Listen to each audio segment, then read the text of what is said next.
We'll guide you through how to fix the mouse or cursor not working in Windows. If you find this useful, then please consider subscribing and liking the video. This problem can be super annoying, so let's get started. So first of all, press the Start button on your keyboard and you want to go and type in Device Manager. Select it. You may need to use the arrow keys, the up and down, to select it and press Enter.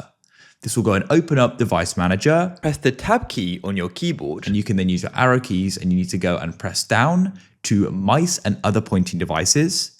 Press the right arrow key to expand it. Now you're going to have multiple HID compliant mouse options here. If you have one, that's fine as well. But what we're going to do is repeat these steps for each one of these. You may have more than two. I've only got two. Select one of them and press Enter. And then you need to go and press the Tab key on your keyboard until General is selected and use your arrow key to select Driver.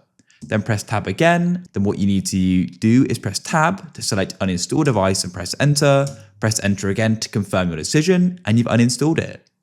Then go and press the Alt key on your keyboard and you need to go and use your arrow keys to go and select Action. Then press Enter and go down using your arrow keys to select Scan for hardware changes. Press Enter and then go and see if you can now move your cursor. I now can. If you still can't, then go and repeat for the other HID compliant mouse options. As I said, you may have multiple, so repeat it for each one of them, and that should solve your problem.